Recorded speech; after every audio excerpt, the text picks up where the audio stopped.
Que lhe perdoe o céu como a nós todos. Uns sobem pelos crimes, outros caem pela vaidade. Essas aspas de Medida por Medida, uma peça de Shakespeare, talvez inspiraram o nosso convidado de hoje a escrever Verdade e Consenso. Livro esse que eu acho que todo e qualquer pessoa que estuda o direito deve conhecer. É uma obra fantástica do nosso convidado. A sua crítica ao solipsismo judicial, no sentido de que o direito não pode ser reduzido à vontade subjetiva do intérprete, para mim, está ligada à obra do dramaturgo elisabetano Shakespeare, em que trata do perigo de uma autoridade que passa a acreditar que a sua própria visão interior basta para definir o que é justo. Assim como em Medida por Medida, Ângelo transforma sua consciência em critério jurídico absoluto, o juiz solipsista, segundo Lênin Streck, transforma suas preferências pessoais em fundamento de sua decisão, substituindo o direito por si mesmo ao arrepio da Constituição. Por isso que eu hoje coloquei aqui as minhas vestes de ir à missa dos dias santos para vir aqui para Porto Alegre, no estúdio, entrevistar, bater um papo com o professor Lênin Streck, uma das maiores cabeças pensantes do direito. Professor, muito obrigado pela presença. Poxa, muito obrigado aí, foi genial essa do Shakespeare. De fato, essa é a minha peça preferida. E ali tem tudo. 400 anos antes do que se tem no cotidiano, ali o bardo já estava tudo, né? O Shakespeare mostrou o que é o juiz textualista e que é o juiz voluntarista. E como a soma dos dois não dá um outro, e como os dois são nefastos, e como os dois estão presentes no nosso cotidiano. Às vezes eles estão presentes na mesma decisão. Eu já vi decisões em que começa com a letra da lei e termina com letra nenhuma, que é o voluntarismo, como no caso do Ângelo. Primeiro, o Ângelo condena o Cláudio à morte, porque fornicou antes do casamento, por uma lei que nunca tinha sido aplicada. Sim. Como diz o Shakespeare, uma lei que dormitava. E só faltaram as proclamas, ele fala, né? Exatamente. Quer dizer, eles moravam juntos já, Sim, só não estava formalizado. Já tinha união de fato. Aí, depois, ele quer perdoar, ele propõe uma corrupção sexual. Se você fizer amor comigo, eu solto seu irmão. Em cima de uma freira ainda, quer dizer, com agravante tudo isso. Exato. É o mesmo. Num dia textualista, chamemos assim de boca da lei, e no outro dia o próprio solipsista, voluntarista, né? Porque solipsismo é uma palavra muito interessante, né? Que é o solipsista é o Selbstsüchtiger em alemão. Quer dizer, a melhor tradução para isso é viciado em si mesmo. Interessante. Que é tem tudo a ver. Uma coisa mais... Resume bem Verdade e Consenso. Total, assim. Então, o Verdade e Consenso está muito, de fato... Essa peça te inspirou? Muito, sem dúvida. É a peça principal para mim do Shakespeare, em face dessa espécie de previsão de como as coisas não se resolvem para o futuro, e até hoje nós estamos aí discutindo. Todos os dias você vê como se interpreta a lei, aí vem alguém e diz, mas isso aqui está claro, aí vem outro cara e diz assim, claro nada, você que não sabe ler, aí, quando a coisa toca para a violência, chega para as ofensas. Está lá o Ângelo 1 e o Ângelo 2, que eu chamo. A eterna luta entre os dois. Pior, não nasce um Ângelo 3. Toda a proposta que eu venho fazendo nos anos todos é um Ângelo 3. que é esse Ângelo intermediário, né? Entre o Ângelo, digamos, solipsista e o Ângelo boca da lei. Isto, exatamente. Isto quer dizer, Legal. toda a contemporânea hermenêutica, ela não está solta no ar. No fundo, o Ângelo II, isso se repete, né?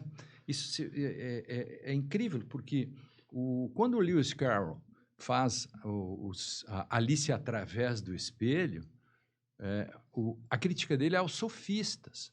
Então, o personagem Humpty Dumpty, ele diz, eu dou às palavras o sentido que eu quero. Esse é o próprio solipsista, né? Então, ele diz para Alice, por que você não faz 364 desaniversários em vez de um aniversário? Aí Alice diz, porque não dá. Por que não dá? Porque está na Constituição. Essa parte é minha, né? Sim. Porque eu Sim. faço uma arrumação, né? Alice não fala em Constituição, mas ela diz, está na Constituição, é proibido. O cara disse, não dá, você pode fazer sim. Aí diz, como? Disse, sim, eu tenho o poder, Perfeito. porque eu dou às palavras o sentido que eu quero. Isso é esculpido em Carrara, como você diz, muitos falam em cuspido escarrado, mas vamos ser mais sofisticados, Sim. né? Esculpido em Carrara é o que acontece nas nossas práticas cotidianas. Nós estamos enterrados até o pescoço nisso. E aí eu te pergunto, entrando nesse tema já, o que a gente vive hoje no país? Esses escândalos em geral, não só hoje, mas recentemente nas noticiários brasileiros. A gente pode falar que a mídia também é solipsista? Do ponto de vista de produção da verdade. Claro. Tem duas coisas que eu quero falar aí, né? Uma, de onde nasceu tudo isso, né? Vamos supor assim, de onde nasceu o caso Vorcaro, para pegá-lo como simbólico. Excelente. Mas antes disso, vou falar sobre literatura sobre isso, porque eu não quero falar diretamente do caso Vorcaro, que eu nem conheço. Aliás, advogados eles não são canibais, né? Um advogado não come outro advogado, não devora, então tem uma certa proteção. Eu não posso falar mal do caso Vorcaro, tem um colega lá que está se esforçando, enfim, essas coisas. Eu entendo. Mas o caso da mídia é muito interessante. Eu disse um dia desses, eu falei, digamos assim, que eu chamo assim de uma espécie de fator Malu Gaspar, com a qual eu tenho uma boa relação, enfim. Mas jornalista do Globo. Né? Jornalista do Globo, né? Que a cada dia tem uma nova tragédia, é uma espécie assim de Sherazade do sistema do Mil e Uma Noites, né? E sempre é conta-gotas. Né? Isto, claro, para não morrer, é como o Cid fez com a Polícia Federal e o Ministério Público. Ele não terminava nunca aquela delação, porque ele sempre tinha uma coisa nova, a Sherazade. Então, cada dia o Brasil amanhece para saber, céus, o que acontecerá hoje, qual é a bomba. Então, eu propunha outro dia, né, que a gente tivesse uma democracia aburrida, né, como dizem os espanhóis, uma democracia tediosa, viva o tédio. Por quê? Porque isso aconteceu, um jornalista americano falou para um jornalista mexicano, quando derrotaram o PRI, aquele partido que não saía do poder nunca e tal, aí finalmente o México começa a entrar na democracia, embora todos os problemas que tem. Aí certo Ângelo também pode ser que surja. Exato. Aí disse o americano, disse assim, aí vocês terão finalmente uma democracia tediosa, aburrida, que é a melhor democracia que tem. Por exemplo, você levantar de manhã, né, e saber que o parlamento não quer mudar a lei do governo, não quer mudar o sistema de governo, não diz que as urnas são fraude, não diz que a próxima eleição será fraudada, não tem orçamento secreto, não tem nada. Eles estão uma democracia aborrida. Os alemães assim levantam de manhã, né, e vão olhar os jornais, como foi o clube de futebol, como está a bolsa, etc. Mas ninguém está assim, diz assim, golpe de Estado ou o candidato diz que por uma democracia aborrida, minha tese, por uma democracia tediosa, por favor, eu peço para o pessoal que acha que o Brasil é o caos e tal, não pense um pouquinho que eu acho que não é tão caos assim. Me lembrou um pouquinho do conceito da Marilena Chauí de democracia, né? Democracia é conflito, né? Não tem como ter democracia sem conflito. Sim. Nesse sentido, talvez seja um pouco idílica, né? Mas entendo o que você quer dizer no sentido de nós temos que olhar para as coisas boas também que vem acontecendo. Acho que é essa a ideia. Claro, né? pois o conflito significa a terra gira, mas não capota. Perfeito. É isso. Não. E Olênio, essa questão, né, do... eu queria, só para esquecer da onde surgiu tudo isso. O segundo ponto, quando todos os dias eles me perguntam, e aí não vai falar do caso Vorcar, não vai falar sobre isso e tal, como eu dou muita entrevista e tal. Eu recebo mensagem dessas todos os dias. E aí eu ponho uma notícia sobre futebol outro dia, sobre esse negócio de ficar recuando a bola, enfim. Sim. Aí 2 ou 3 escreveram, e não vai falar do Supremo? Não vai falar do caso Vorcaro? Eu sofro dessa... Não vai falar do Xandão? Essas coisas assim, né? Então, eu quero dizer que tudo isso surgiu lá atrás. A mitologia ajuda a explicar isso, né? Pode estar em Antígona, por exemplo. A interpretação mais corriqueira de Antígona é de que isso é bom para palestras. Eu vou nas palestras e aparece alguém dizendo porque Antígona foi a primeira lutadora, a Antígona fez objeção de consciência, ali está a resistência e tal. Eu fico ali olhando e penso comigo, eu acho que o pai do Chico, o Sérgio Buarque, fez a melhor leitura de Antígona, que explica, inclusive, Vorcaro e companhia. Quero ouvir. Antígona, o Brasil copiou Antígona, sim. Porque Antígona queria resolver o problema dela, familiar. Para quem não lembra... O irmão dela é morto, né? Isso. E ela quer enterrar e o governo não permite. Sim, que é o Creonte. Exato. O Creonte é o malvado. O Sérgio Buarque diz, quem sabe o Creonte é o direito da polis de todos. E Antígona queria resolver o problema dela. Então, metaforizando isso, fazendo uma grande alegoria, não ao pé da letra, se pode dizer que nós fizemos essa opção por uma Antígona fofa, no sentido de que, por mais tragédia que ela tivesse, ela queria resolver mesmo. Não esqueça o seguinte, que ali tinha um golpista, né?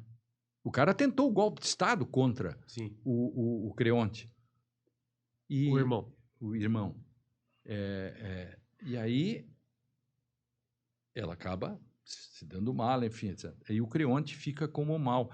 E o Sérgio Buarque mostra, então, que talvez a leitura que se pode fazer do Brasil, essa mistura de público e privado. Veja, todo mundo quer... Essa história de levar vantagem, de misturar o público com o privado, o jardim, a praça, todas essas coisas, fazem parte. O cara ganha a mesada do Vorcaro, por exemplo, só para pegar esse exemplo, e tantos os outros. Veja, essa questão dos famosos penduricalhos. É uma mistura de público com privado, com devido respeito, assim, enfim, eu conheço bem isso porque eu sou membro do Ministério Público, embora aposentado. Porque tudo isso está nessa concepção que talvez, nesse caso, Weber nos ajude a explicar muito melhor do que Marx. Essa história um pouco do patrimonialismo, que não surge sozinho, tem toda uma questão de classes, etc., mas que a gente tem que levar em conta para tentar explicar um pouco por que há essa questão do jeito, do drible da vaca, de sempre ganhar por jardas o jogo lá no final, anula tudo e pá. Isso é uma coisa digamos que o Sérgio Buarque lá vai mostrar que cuidar primeiro de suas coisas, da família, e deixar de lado a polis é um problema. Creonte pode ser, digamos assim, estou exagerando, hein? Mas o Creonte pode estar certo. Creonte cuidou do direito da polis, de todos.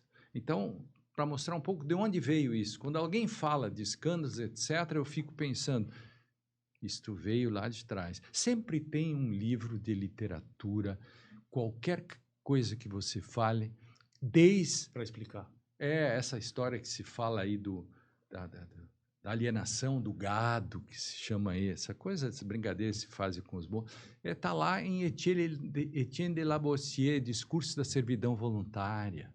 Um menino de 18 anos faz um best-seller no século XVI. Tudo alguém já disse. Sempre alguém já disse isto em algum lugar. Como diz o Gada, meu filósofo preferido, não há grau zero de sentido.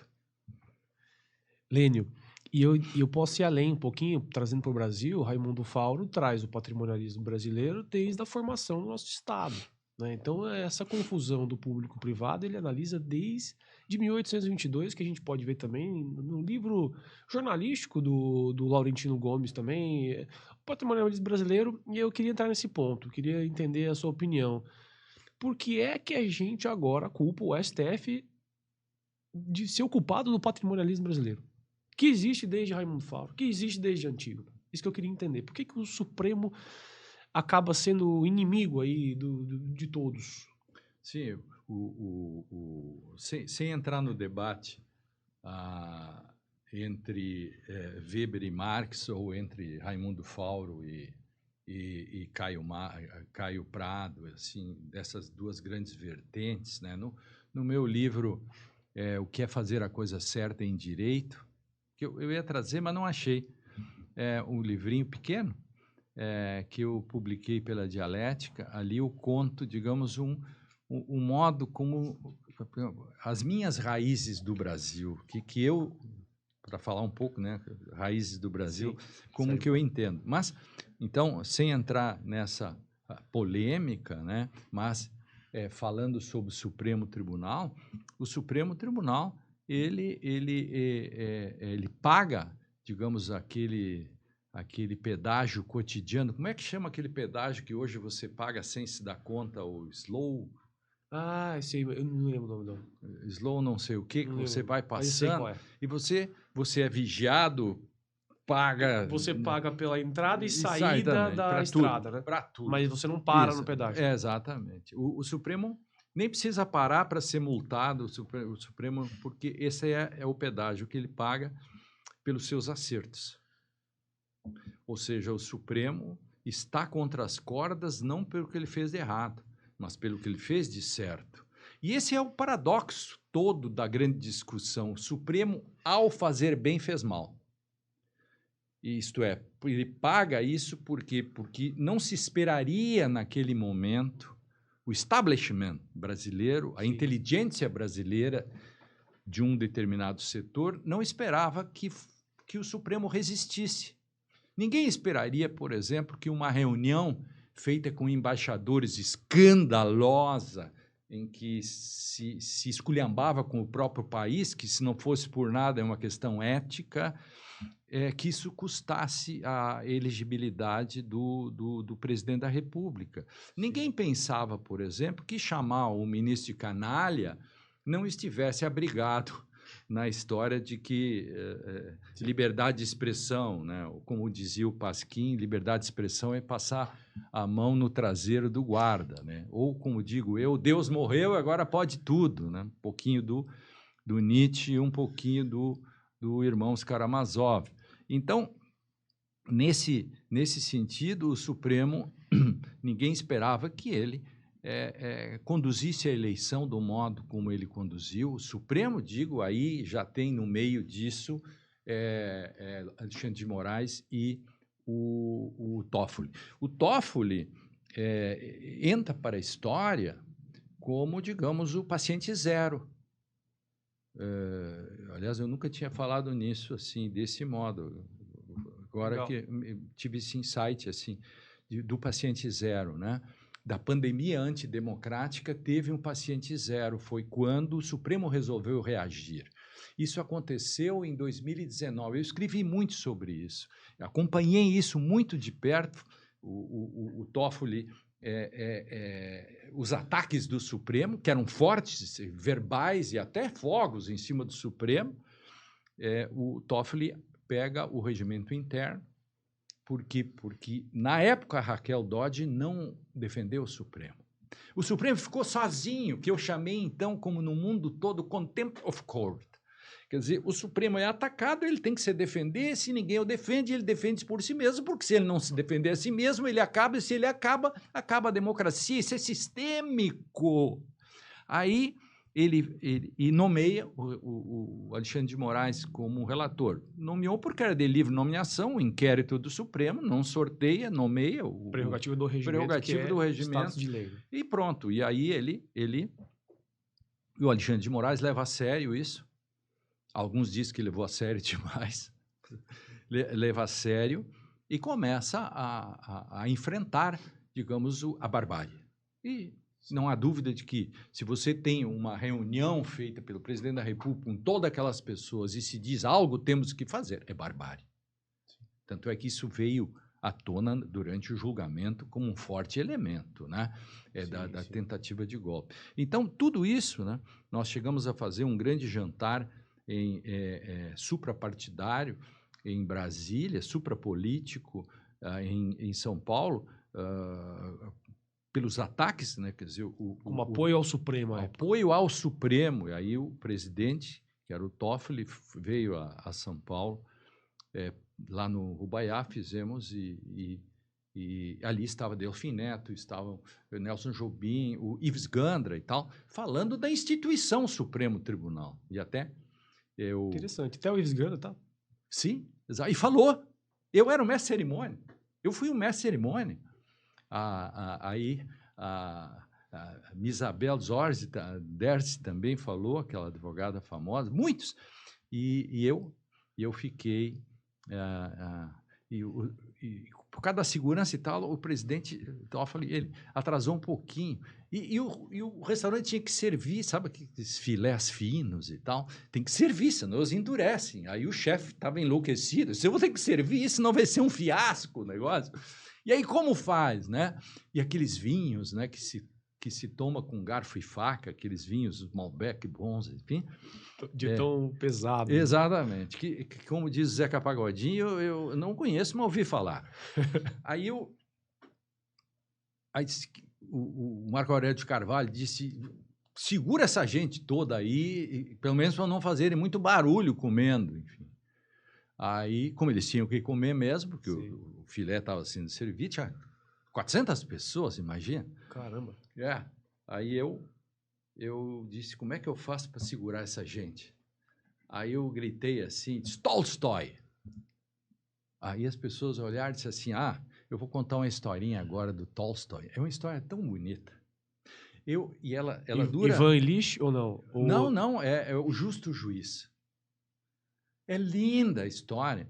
E um outro podcast que a gente vai fazer, eu tenho certeza, eu vou contar a historinha, porque ela leva... Já está marcado. Quase 10 minutos. Direito de literatura. Isso, 8 minutos e tal. E eu espichei ela para 15, 20, porque eu fui botando coisas no meio, né? O rei desce do cavalo. Como é que é? Aí eu fui enfeitando isso e levando quase uns 18 minutos, de repente... Aí, finalmente, chega o presidente e diz, olha, já deu, terminou a história aqui, assume, e ele tomou a palavra e fez o pronunciamento, né, naquele momento em que o Supremo estava contra a parede. E continuou o seu trabalho, e depois da eleição, ele continuou a estar. Hoje ele está muito contra a parede. E acho, aí, opinião minha, né? Acho que aquilo que se dizia que o Supremo tem que ser mais self-restraint, mais autocontido, já não é uma opção. Ele será mais autocontido por contingências. Senão ele vai ser implodido. Isso. Vai ser... E aí, hoje, nós temos um outro elemento. Escrevi na Folha outro dia o elemento do botão da autoimplosão do sistema. Todo sistema tem um botão de autoimplosão, né? Quase como na ficção. Né?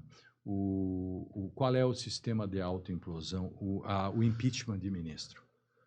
Quando você fizer o primeiro impeachment do ministro Supremo, você implode o sistema. Você acha que nós estamos próximos? De forma irresponsável. Se formos irresponsáveis, sim. Eu temo isso porque as campanhas políticas em todos os estados para senador está sendo feita assim. Você, se quer um bom senador, vai ter que pedir impeachment de ministro. Se isso acontecer, nós estamos em face de uma deliberada campanha para desinstitucionalizar a democracia. Estou denunciando isso aqui pela terceira vez agora, já fiz em outros veículos. Nós não podemos desinstitucionalizar a democracia e, principalmente, anunciar a desinstitucionalização.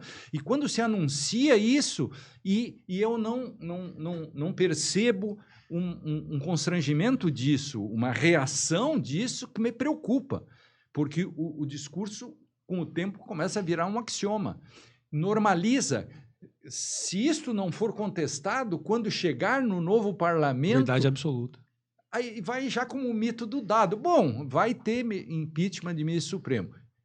Isto implode o sistema.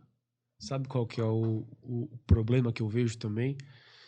Se houver um impeachment de ministro, não existe vácuo de poder, né? Então, a gente vai conferir um poder absoluto ao legislativo e corremos risco mesmo de a democracia ruir, né? Eu acho que é um caminho perigoso. Mas eu queria te perguntar, Lênio, você acha que, me permita chamar de você, Poxa, apesar de ter carinho pelos meus professores, muito respeito, não é nesse caminho, pelo amor de Deus. Você acha, Lênio, que um Supremo com baixa popularidade é necessariamente um Supremo ruim? Eu pergunto isso porque nós estamos vendo pesquisa de popularidade do Supremo. sim. E aí, como se o Supremo fosse um Supremo ruim em razão da sua popularidade. Essa lógica é verdadeira? Claro que não. O meu açougueiro, que nem sabe o que é o Supremo, um amigo dele foi para a manifestação e levou uma placa abaixo o FGTS, que achava que FGTS era igual a Supremo, algo assim. Ele acha que tem que fechar o Supremo. E aí, essa é uma questão. Primeiro, não teria que... esse tipo de pesquisa é como mentir com números, né? Como mentir com estatísticas. Tem um livro famoso chamado Como Mentir com Estatísticas. Você faz uma pesquisa, dá para provar que comer sorvete aumenta o ataque de tubarões. Então, aliás, no livro ele conta essa história. São dois autores que falam sobre isso. Outro dia eu vi uma pesquisa sobre o Ministério Público, né? Então, diz assim, a maioria dos membros do Ministério Público são progressistas. Sabe como é que foi feita a pesquisa? Manda um formulário e diz, você é progressista? Não, eu sou um conservador. Então, aí se você tem todos os dias a mídia dizendo, olha, o Supremo e tal, você chega na casa dele e diz assim, o que você acha do Supremo? Se eu sou contra. Mas contra o quê? Você pode... E as perguntas são mal feitas e essa história de uma espécie de plebiscitarismo comunicacional pós-moderno, que é essa coisa... O que seria isso? Você balizar as opiniões da sociedade em cima de pesquisas em que você entrevista o pipoqueiro para falar do aumento do combustível. Que é uma coisa muito prática hoje na mídia, né? Assim, o trigo vai subir de preço. Como é que vai ser a reportagem? O repórter estará dentro de uma padaria e depois estará na cozinha de alguém, quando alguém estará ou tomando café ou fazendo pão com a farinha para dizer de fato. E aí terá a frase final de 5 segundos. Assim não dá mais. Isso é fantástico. E às vezes tem um economista pobrezinho, que foi levado para perto de uma padaria, gravaram 10 minutos, vários takes tomados, etc. E ele aparece no ar 8 segundos. É assim que você dá as notícias? Esse plebiscitarismo comunicacional pós-moderno que está em cima de perguntas. Sobe a gasolina. E o pipoqueiro está ali de olho nisso tudo. Então, quando falarem sobre o Supremo, que está com baixo... Eu primeiro quero saber as perguntas que foram feitas. Eu faço epistemologia. O que é epistemologia? Pergunto pelas condições de possibilidade pelas quais alguém pode dizer que algo é. Então, a primeira coisa que eu quero fazer uma análise epistemológica sobre as perguntas e a metodologia de uma pesquisa. Uma coisa é eu perguntar: você vota em João, Pedro ou Paulo? Outra coisa é perguntar: você acha que o Carlos Vinícius deve ir para a seleção brasileira? Que é o centroavante do Grêmio. Você acha que Neymar tem que ir? Me diga que se for 80% que sim, 80% que não. Não tem nenhuma. Isso é mais ou menos como uma decisão do Tribunal Administrativo da Espanha, que certa vez deixou que aqueles touros enormes do conhaque veterano, porque a lei dizia, não pode botar outdoors. Então, tinha aqueles touros enormes, estava escrito assim, na frente do touro, veterano, era um grande conhaque. Aí, o que fez a empresa? Só pagou o veterano e deixou o touro. Então, já não já identificava. Isso já não era mais... Aí, o que disse o tribunal? Que os touros são bonitos. Pode deixar. Aí, pergunto eu, existe alguma teoria geral sobre a beleza dos touros? Existe alguma teoria geral sobre um Supremo ser bom ou ruim? Existe alguma teoria geral acerca de que o jogador de futebol precisa ter tais e tais características? Se for uma opinião pessoal, valorativa, a pesquisa vale nada, é uma nota de $3. Por isso que eu não acredito em nenhuma dessas pesquisas que são desse tipo. O Ministério Público é conservador, etc. Eu acredito se eu olhar uma pesquisa que fala das últimas 1000 decisões que foram tomadas pelos promotores ou pelos juízes, e o resultado disso, uma vez tabulado, vai dizer resultou em tal e tal. Aí eu posso dizer, aqui eu tenho epistemologicamente as condições para dizer que alguém é conservador ou progressista. E antes disso, eu já tenho que ter definido o que é conservador e o que é progressista, porque esta é a condição de possibilidade de construir um discurso que não seja uma mera manipulação e uma retórica vazia. Né? Diante dessa reflexão, eu reitero a pergunta: a mídia é solipsista? Claro que a mídia é solipsista. Está mais que provado, né? Claro, a mídia ela é solipsista porque, primeiro, ela não aceita o constrangimento, né? Que todos nós somos constrangidos de algum modo. A gente usa a roupa porque tem o nosso superego e o constrangimento, o que diriam da gente sair sem roupa na rua e tal. Você sempre está constrangido. Você não vai dizer para um açougueiro, aponta para uma picanha e diz, me dá aquela maminha, porque maminha custa metade do preço. Por que você não faz isso? Porque você tem o constrangimento, o senso comum dos açougueiros. Ele sabe mais de picanha, sabe como você, ou sabe igual. Então, não tente enganá-lo. Então, nesse sentido, a mídia ela acaba não aceitando o constrangimento. Ela mesmo batendo contra os fatos, né, ela acaba se comportando assim como aquela crítica que o Humberto Eco, num dos belos livros do Humberto Eco, que é o livro Nos Ombros de um Gigante, quando ele faz um discurso contra o niilismo. Então, assim, o solipsista, o niilista, ou como queiram chamar, é o sujeito que acredita que o mundo é aquilo que ele pensa, né? O que vem de dentro dele, né? Porque ele é viciado em si mesmo. Aí o Eco faz a brincadeira com o Nietzsche. Nietzsche tem a famosa frase, não há fatos, só há interpretações. E ele pergunta, e Nietzsche, ele mesmo, seria só uma interpretação? E aí ele diz, desenhe uma parede, desenhe uma porta numa parede. e tenha consciência e tenha certeza que aquilo é uma porta.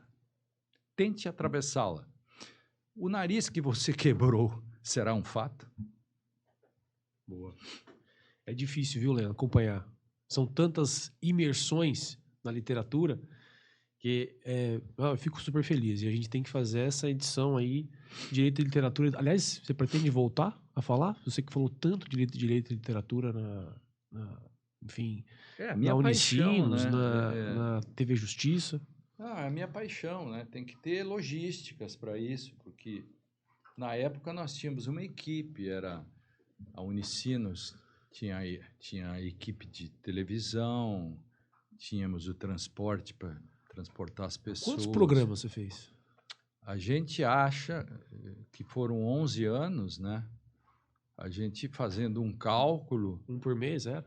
Não, um por semana. Um por semana. Nós achamos que foram...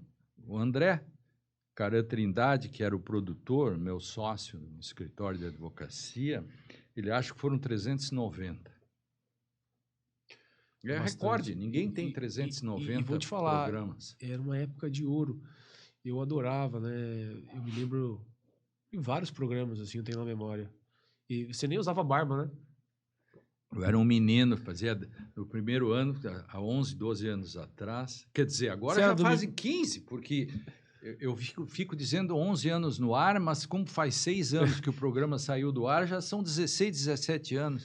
E eu me olho em alguns programas, eu fico achando... Quem é esse menino aí? Quem é esse menino bonito que está ali? Você era do MP ainda ou não? Já Sim. tinha aposentado? Já? Não, era MP. Eu saí do MP 2015, 2004, final de 2014, por aí. E o programa é anterior a isso, né? Bem anterior. Ô, Lênio, falando um pouquinho das últimas decisões do Supremo, o que você achou da decisão do penduricalho? Dos penduricalhos? Você que veio do MP e talvez tenha até tido corte aí dos aposentados também, né? O que você achou? Essa é aquela do tipo de decisão que começa também lá na Antígona, né? Mas, especificamente, ela teve um problema, né? Aí é uma questão que o Supremo devia ter cuidado isso, que uma decisão, era um processo que tratava de um procurador de município de uma cidade pequenininha que foi utilizado como cavalo de Troia. Veja que até ações judiciais usam cavalo de Troia, né? Que não é só o vírus do computador. Então, se tinha aquela ação e dentro dela o Dino conseguiu transformar isso na grande decisão e depois o Gilmar pegou outra. Esse foi o erro, digamos... Procedimental. Isso poderia ter sido corrigido imediatamente pelo Procurador-Geral da República, de convalidação. Né? Porque essas coisas são muito sutis, assim, desde o inquérito... Mas, salvo engano, ele apontou isso no parecer. Salvo engano, ele apontou isso no parecer, né? O procurador, o PGR. Sim, mas, aliás, na verdade, alguém já deveria ter feito. O CNMP e o CNJ erraram muito ao convalidar e dar essas vantagens todas, porque ninguém sabe quantas pessoas ganhavam, e não sei se vão saber quantas pessoas ganhavam, mas cá para nós, um país como o Brasil, em que alguém ganha mensalmente mais de 100 mil líquido, é uma coisa que ninguém no mundo tem um salário trabalhando em altos cargos na magistratura, nas Supremas Cortes, ou etc. Então, nesse sentido, tirante o problema procedimental, alguma coisa tinha que ser feita e acho que tem que fazer uma DR. Tem que discutir a relação. Quem com quem? As instituições, as carreiras, têm que fazer uma discussão da relação com o Estado. E aí tem que ter necessariamente alguma coisa chamada parlamento. O parlamento deixou tudo de lado. O parlamento não regula isso. porque se eu sou parlamentar, o parlamento olha, por exemplo, que Federal, alguém... se menciona, né? Federal. O parlamento olha, por exemplo, que uma carreira jurídica se dá um aumento, quando a Constituição diz que os aumentos têm que ser dados. E o parlamento não faz nada com relação a isso, porque ele poderia fazer uma lei diferente, porque uma resolução perto de uma lei, qualquer critério de antinomia e tal, o parlamento não faz. Esse parlamento é o pior dos últimos 100 anos, porque se preocupou em desinstitucionalizar a República, a questão do orçamento paralelo, secreto, que, aliás, foi o Supremo que ajudou a derrubar o orçamento secreto. Atenção, de novo, o Supremo. Vamos lá. Ministro Flávio, né? E todo o Supremo. O Supremo salva... Sim, ministra Rosa lá atrás, Isso, a relatora, claro, né? Mas a relatora. plenário. Mas tudo aconteceu. O Supremo salva a saúde pública. Claro. Por aquela decisão do Lewandowski, do federalismo cooperativo. Que foi cumprir a Constituição, né? Artigo 196, salvo engano, da Constituição. No Brasil, você salva alguma coisa fazendo o óbvio.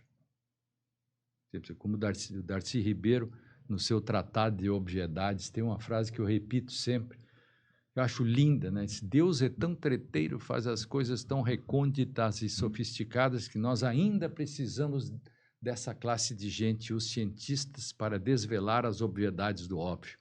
Então é bonito, fantástico, só o Darcy Ribeiro para bolar um negócio desse, né? Bonito, então, você tem ali a obviedade da decisão, 2020, pandemia, o orçamento secreto, as emendas parlamentares, que, aliás, eu ajudei nas emendas parlamentares, naquela ação que o PSOL fez, não sei se foi só o PSOL, eu fui contratado e fiz o parecer para... Acho que o advogado é o Vard, né? É o Vard, eu fui contratado pelo escritório Mas essa é a do orçamento secreto, se não me engano, a DPF... a ação das emendas parlamentares. Isso. Aí o Dino dá a liminar... por assumir o cargo da Rosa. Né? Exatamente. Por quê? Porque... as emendas parlamentares, elas são antissistema, né?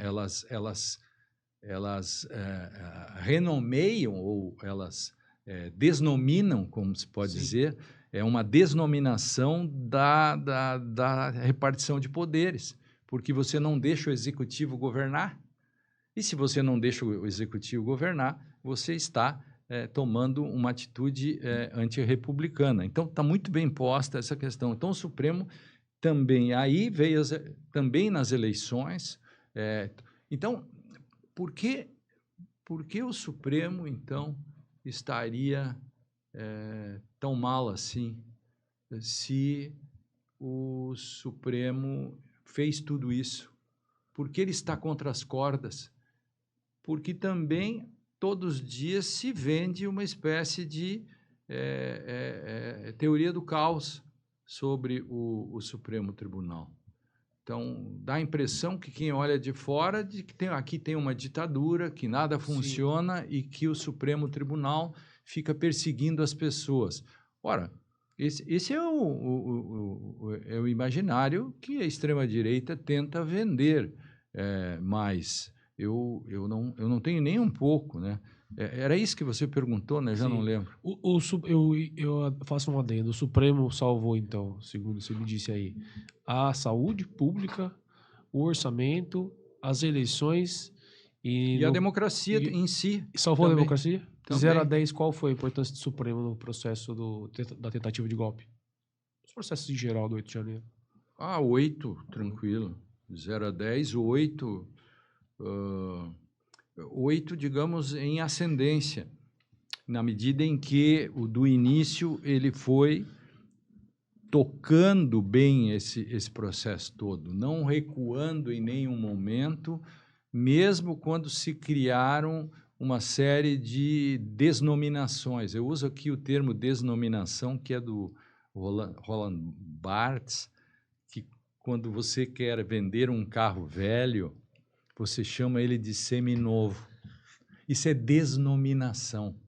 Aí eu criei o antídoto contra a desnominação, que é a desleitura, que é do Harold Bloom e do Ernildo Stein, brasileiro. Então, você tem que desler a desnominação para que de novo o nome apareça dizendo que aquela coisa é. Ou seja, quando você quer vender um carro velho, chama ele de seminovo, isso é desnominação. Você faz a desleitura e ele aparece de novo. É um carro velho, sim.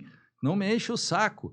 E assim... Aplicando para o Supremo, como seria? Aplicando para o Supremo, o Supremo conseguiu fazer uma desleitura da desnominação do golpe de Estado. O golpe de Estado foi transformado em bagunça e etc., porque, afinal, tentativa aí, uma série de desnominações do próprio direito penal. Tentaram fazer o drible da vaca no direito penal, isto é, mas é só uma tentativa. Aí quantas vezes tivemos que desler isso, a desleitura, para dizer, calma, crime de golpe de Estado no mundo todo, inclusive no Sri Lanka, que vive de golpe de Estado, é tentar. Porque se der certo, você não discute esse assunto. Acabou. Então, crime de golpe de Estado... Ainda estou aqui 2. Exato. Exatamente, eu ainda estou aqui 2. Então, você não falaria sobre... Então, isso tudo, o Supremo fez a desleitura. E isso está o mérito dele, não se deixou... Né? Isso é mais ou menos como o artigo 142, uma outra desnominação que se fez sob o papel das Forças Armadas. Se tentou fazer uma venda de um carro velho chamando de seminovo, ou o sabor picanha, né? Que não tinha picanha, só tinha sabor do McDonald's. Então, nesse ponto, o Supremo conseguiu usar... essa tese é minha, enfim, eu que estou escrevendo, inclusive, sobre isso, né, a desleitura como um remédio contra a desnominação. E se você olhar bem, todas essas tentativas de amainar, tentativa de golpe, não houve violência, nada, é só você quer trocar o nome da coisa. Aí você tem que tirar a capa, despoluir, e mostrar, olha, e o Supremo fez isso, olha, isso aqui é tentativa de golpe, sim, por tais e tais razões. Isso cresce o papel do Supremo. E por isso, o Supremo tem problemas, dá decisões ruins, erradas. Eu uso, inclusive, o fator Julia Roberts para dizer, né, que o Supremo errou, que é de um filme do Dossiê Pelicano. Nenhuma instituição está indene de críticas, e também todo mundo erra. Mas o direito não é feito por anjos e nem o Supremo é ocupado por anjos. A sociedade não é feita por anjos. Todos nós erramos e acertamos. Perfeito. Porque a primeira discussão, quando a gente vai fazer epistemologicamente, é saber o que é um erro, o que é um acerto. Erro para quem? Essa é a questão. E outra, o Supremo não bota um outdoor. Você já viu um outdoor assim na frente do Supremo dizendo entre com uma ação de inconstitucionalidade e ganha um mandado de segurança de brinde? Por que não? Porque ele não age de ofício. Então, quando você tem um juiz que deixa preso um sujeito que furtou chocolate, porque você teve um promotor que denunciou ele, depois você teve um tribunal que manteve a prisão de um sujeito que furtou chocolate, qual é o remédio? Supremo. Aí o Supremo solta o cara. Aí as pessoas dizem, soltando bandido. Ou, onde se viu o Supremo Tribunal se meter num processo de furto da cidade de Agudo, minha cidade. O cara disse, mas pergunte antes como que um caso desse chega até lá. Pergunte antes, quando se fala de tudo que está acontecendo no Supremo, vamos perguntar antes por que isto? Por que isso aconteceu e por que ninguém fez nada? Perfeito. Onde estava a grande mídia? Onde estava a sociedade para proteger a institucionalidade da República Federativa do Brasil, enquanto se chamava ministros de canalha e etc., onde estavam para fazer o constrangimento? Agora, na hora em que o que está contra as cordas, que é o Supremo, se defende, é como uma luta de um grandão contra o baixinho, pequeno, e o pequeno se defende e o grandão sai chorando e diz assim, ele está se defendendo, hein? Exato. Lênio, vamos encaminhar para o fim aqui. Eu vou falar alguns nomes do direito, e aí você me fala o que vem na sua cabeça rapidamente. Do direito, ou enfim, da filosofia do direito, né? Gadamer. O meu filósofo preferido, né? Ele fez a grande revolução. Nasceu em 1900, né? E fizemos até um livro em homenagem aos 50 anos da obra dele, que é de 1960. A grande obra dele foi escrita aos 60 anos. Hans-Georg Gadamer. Heidegger. Heidegger, maior filósofo do século XX. Kelsen. Kelsen, o jurista mais importante do século XX, e sua importância se dá talvez muito mais pelo que ele não disse. Pois é, e judeu, e falaram que ele tinha defendido o nazismo, judeu perseguido pelo nazismo. Ele ficou famoso muito mais quando as pessoas dizem assim, Kelsen separou direito e moral. Não é verdade. Kelsen trabalhava com a ideia, dizia que os juízes tinham que aplicar a letra da lei. Ele nunca disse isso, mas de tantas pessoas repetirem que ele disse isso, ele ficou, na verdade, o famoso é o Kelsen do B. Porque o Kelsen do A, que é o original, esse é pouco conhecido. Mas o B todo mundo conhece. Então, Kelsen é isso. O meu medo é que aconteceu isso com o Supremo também, de tantas críticas, né? O meu açougueiro comprou a tese do Supremo do B, tanto é que ele chama de FGTS. Habermas. Habermas, o grande democrata do século XX. Dworkin. Dworkin, o maior jurista, porque compreendeu, consegue fazer uma ruptura, digamos assim, o positivismo com suas fases, o grande positivismo que hoje é ainda dominante, que é o positivismo pós-hartiano. Hart foi professor de Dworkin. O Dworkin faz um general ataque, um ataque ao positivismo, e diria assim, quando o Hart diz, eu resolvo o problema dos casos difíceis, por exemplo, dando discricionalidade para o juiz, o Dworkin vai dizer, a sua solução do problema é o problema da solução. Eu agora começo, e a primeira coisa o problema está na discricionariedade. Por isso ele é tão importante. Eu faço uma antropofagia, né? A minha crítica hermenêutica do direito, eu faço antropofagia entre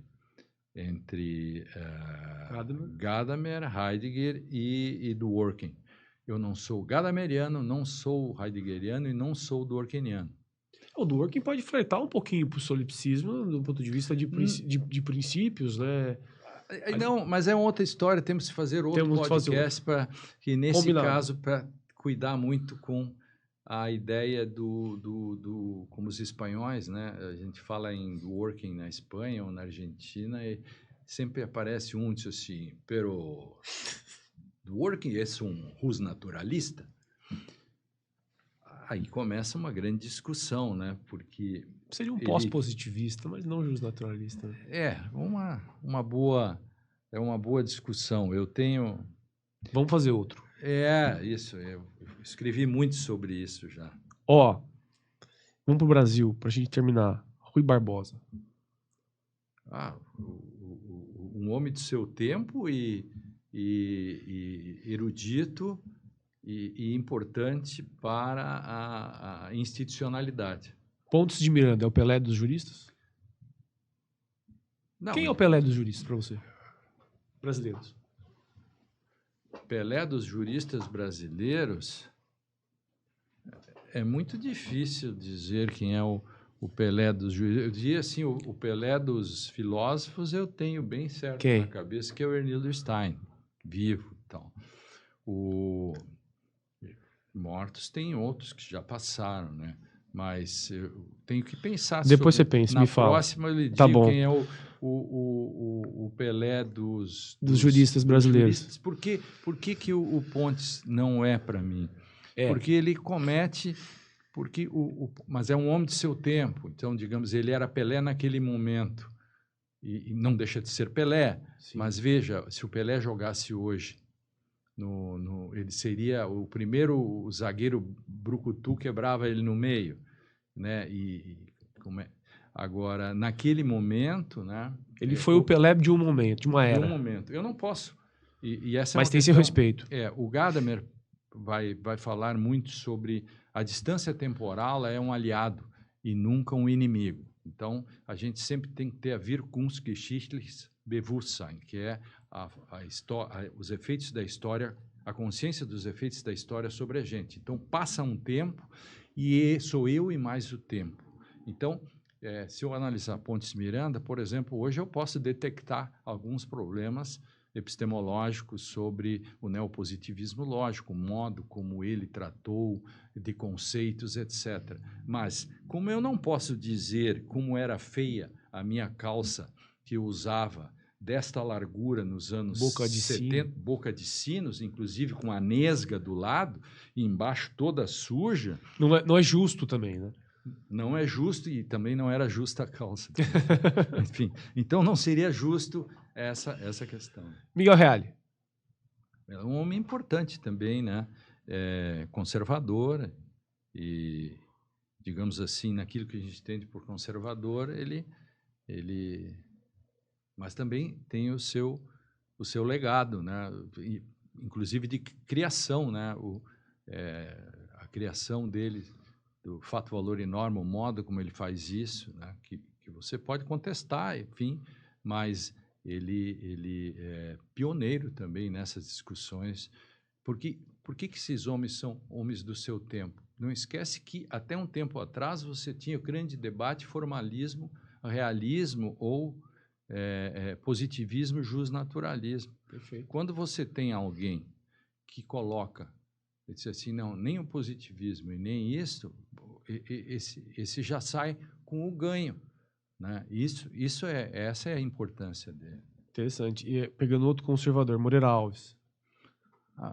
Moreira Alves, eu já fiz debate com Moreira Alves, ele é uma figura, digamos assim, Moreira Alves era um jurista necessário, né, como uma espécie de contraponto a um voluntarismo irresponsável que houve em um determinado momento que tomou conta no Brasil. Depois da Constituição, meninos, meninas, professores e tal saíam fazer palestras pelo Brasil lá fora e diziam: quero dar-lhes uma notícia. Morreu o juiz boca da lei e nasceu o juiz dos princípios. E aquela galera toda vinha abaixo e tal. E eu sou uma mala, né? um rabugento, né? E eu dizia assim, não pode dizer isso. Primeiro, me indique onde estava o juiz boca da lei. E o que é o juiz dos princípios? São conceitos sem coisas que vai se colocando. E nesse ponto, digamos, ter traços de um certo formalismo, de um certo textualismo, então, que talvez que se possa encontrar no Moreira Alves, ela contingencialmente era necessário em face de uma espécie de gandaia interpretativa que se teve já no Brasil e ainda continua tendo, né? Essa história que eu chamo de panprincipiologismo, né? O Toffoli chama de principiolatria, eu chamo de panprincipiologismo, que, aliás, surgiu num debate essa palavra surgiu num debate com o então professor Luiz Alberto Barroso. Isso se deu no Rio de Janeiro, na Serra do Rio de Janeiro, nos anos 2000 e pouquinho, acho que 2004, talvez 2005. Tem um livro famoso sobre isso, né? Isso. Então, nós estávamos debatendo um tema e ele falava que isto aqui se resolve pelo princípio da afetividade e tal. Aí eu disse assim, olha, isso não é princípio. Por que não é princípio? Eu disse, por quê? Nós temos que... Como é que você obriga alguém a ser afetivo? Brincando um pouco com isso, aí eu disse, eu já entendi, você é um panprincipiologista. E as pessoas, e tal, estava o Marcelo Catoni, que é essa rica figura também do lado, Martônio Barreto Lima, Gilberto Bercovitch, que estavam lá, né? Nós fazíamos a bancada jurássica, assim, né? Uma bancada mais, digamos, mais do hard constitucionalismo. Aí escreve um texto.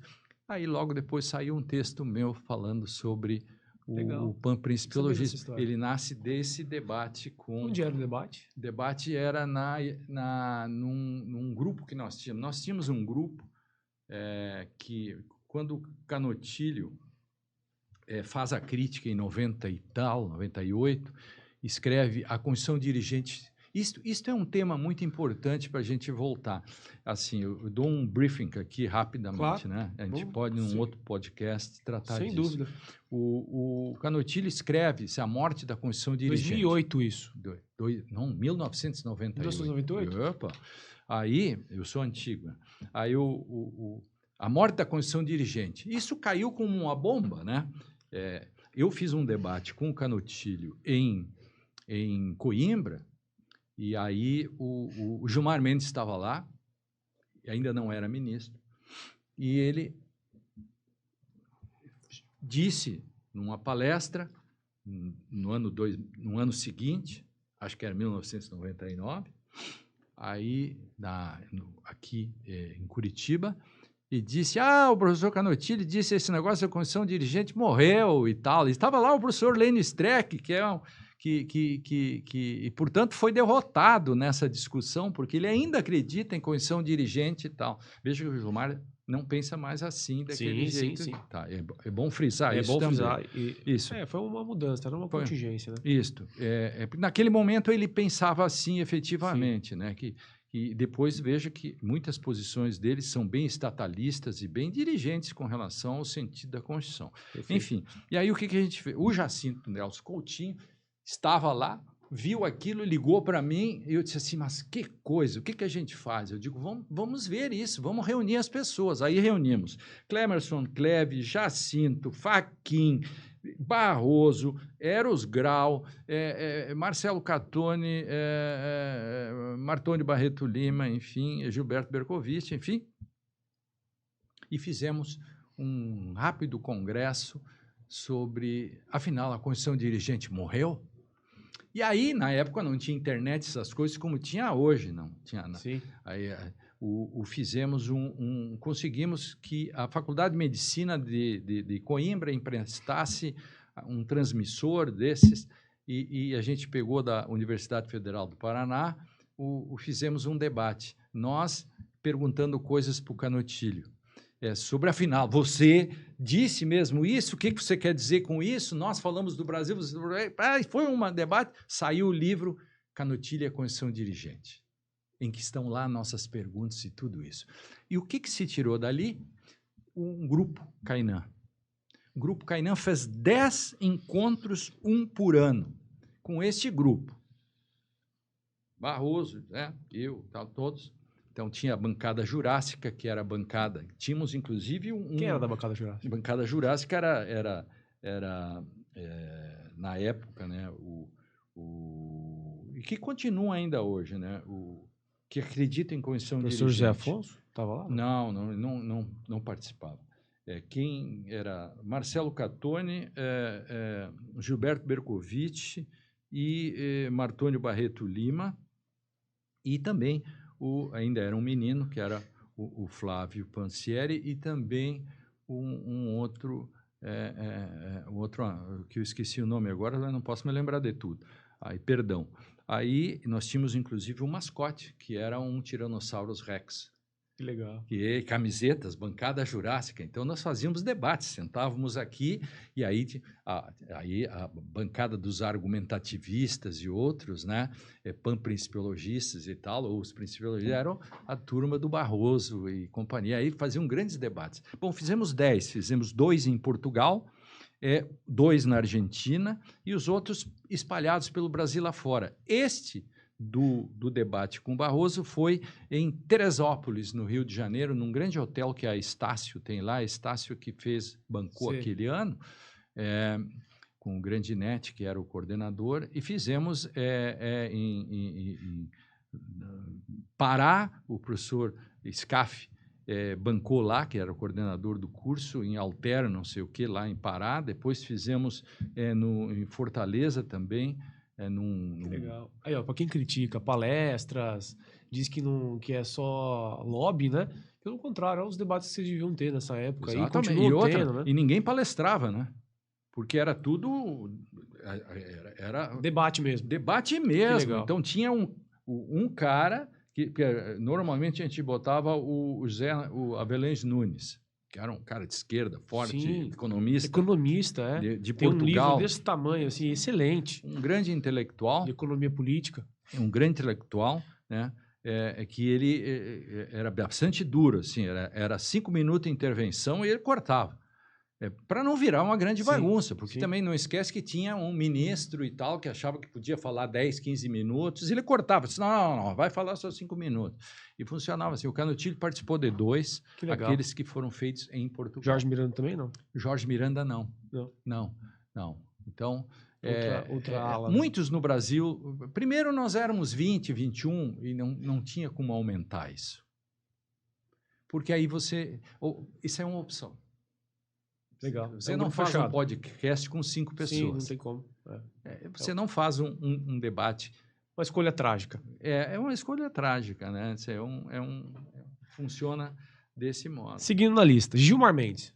Tô acabando. Gilmar Mendes é o maior ministro da história da STF, você acredita? Não sei se ele é o maior ministro, mas é um dos 3. Um dos 3. Está no top 3. Top 3 dos ministros, digamos, e com os 2 aspectos. Ele é um ministro orgânico, né? E também é um ministro que consegue compreender as grandes questões jurídicas, né? Então, com as críticas que, digamos, setores do direito e eu mesmo tenho com algumas questões, chamemos assim de questões epistemológicas, né? O Gilmar ainda acredita que o juiz tem livre convencimento, essas coisas assim, coisas que... da academia. Mas são questões acadêmicas que não interferem, digamos, a não ser em alguma decisão que pode condenar o réu por livre convencimento, que é um problema, né? Aliás, eu fiz um levantamento, não encontrei em todos os tribunais brasileiros nenhuma absolvição com base no livre convencimento, só condenação. Então, isso é um problema, né? Mas o Gilmar está nisso, claro, sem dúvida nenhuma, né? Francisco de Assis e Silva. O Francisco talvez um dos advogados mais inteligentes. Sim. O que eu já lidei. Assim. Eu encontrei, eu fiquei sabendo, né? Peguei um livro e vi um livro que era uma tese de doutorado. E a tese era sobre Hans Weinger, a filosofia do como ser. Eu disse, mas como que alguém escreve sobre isso e tal aqui no direito? E eu, que conheço bem isso, né? Porque veja, o als ob, que é como ser. Então, para ter uma ideia da importância disto, o que o Francisco pegou muito bem,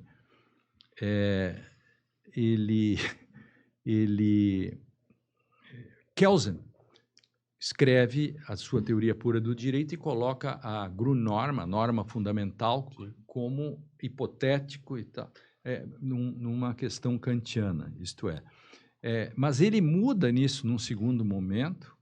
A norma, essa pressuposta, passa a ser, na teoria geral das normas, lançada no Brasil em 97, num congresso em João Pessoa, lá estava eu. Como o topo da pirâmide.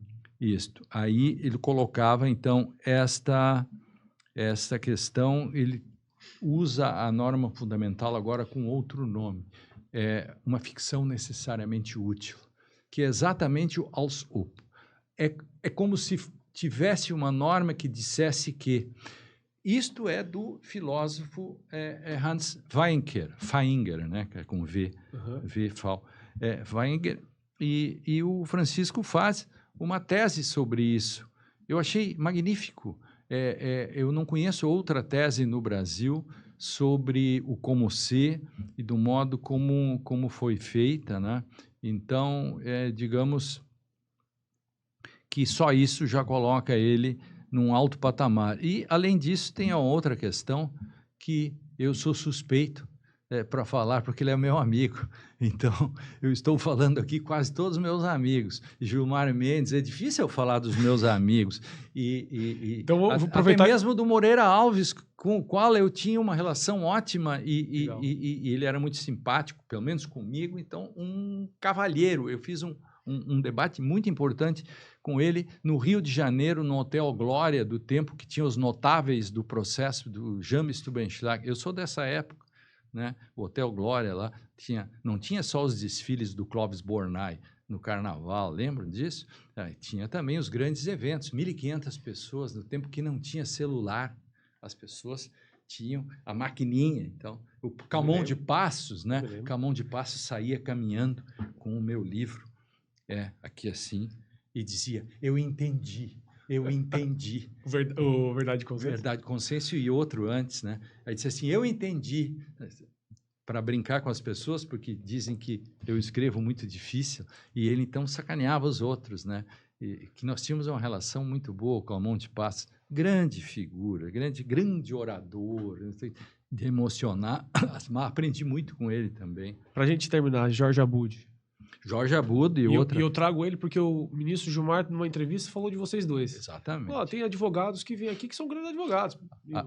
O Jorge. Aliás, o Jorge Abud escreveu um livro com o querido Francisco. Sim. Muito importante também.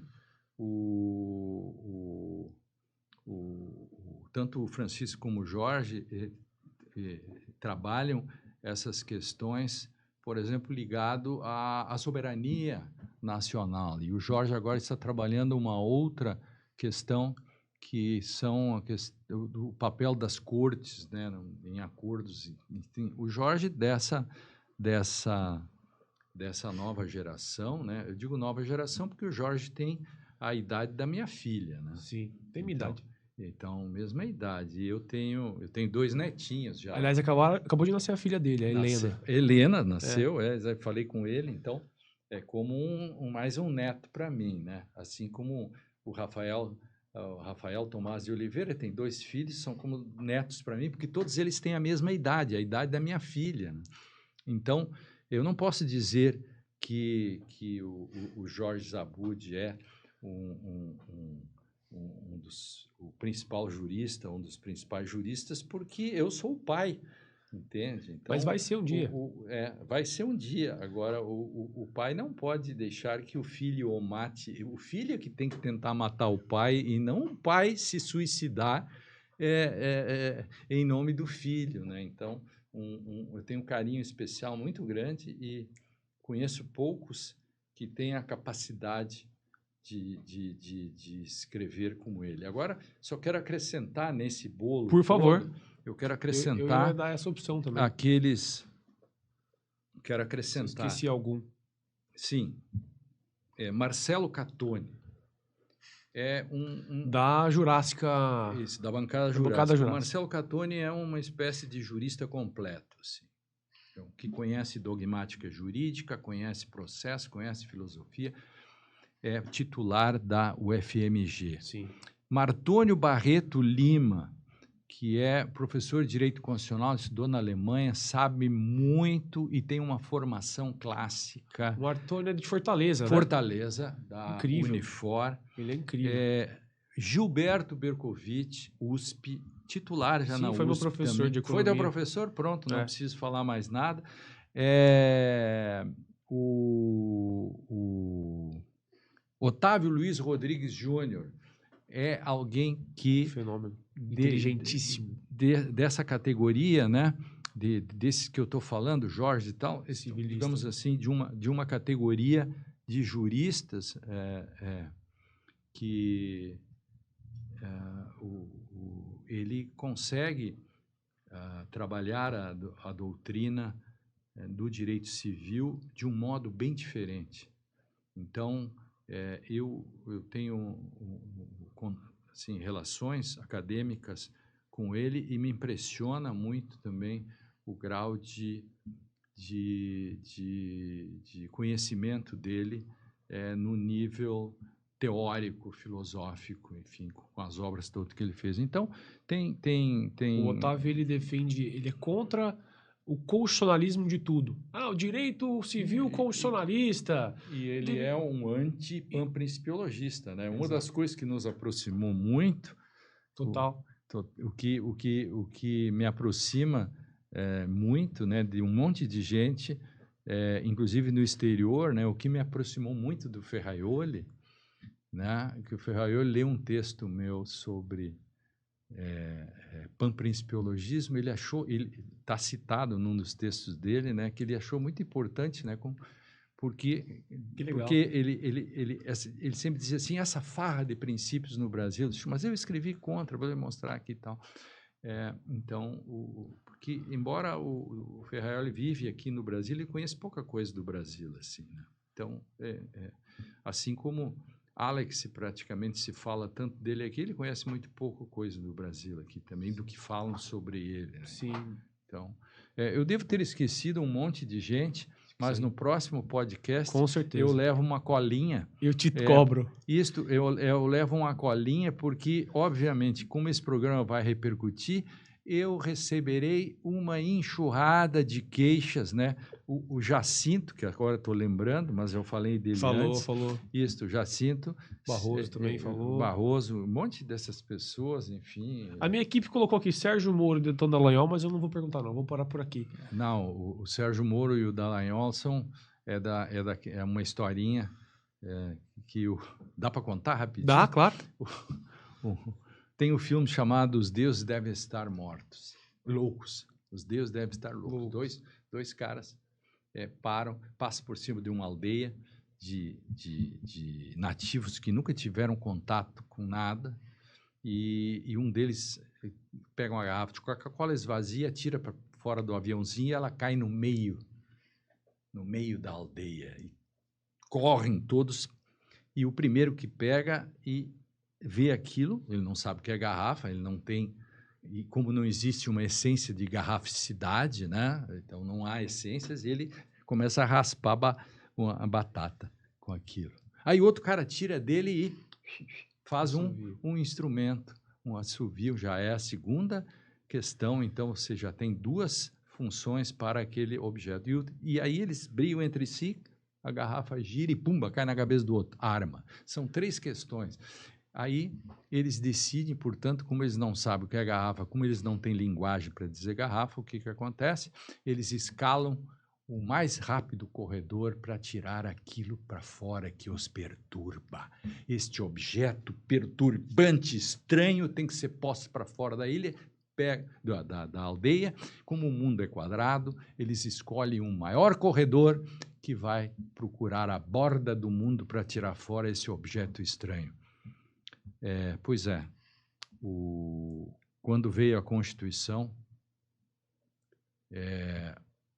e o próprio Código de Processo Civil, essas coisas, mas a Constituição mesmo e o garantismo jurídico, isso causou tanto estranhamento para os dois, que os dois pegaram isto e estão correndo até hoje para ver se encontram a borda do mundo para tirar fora.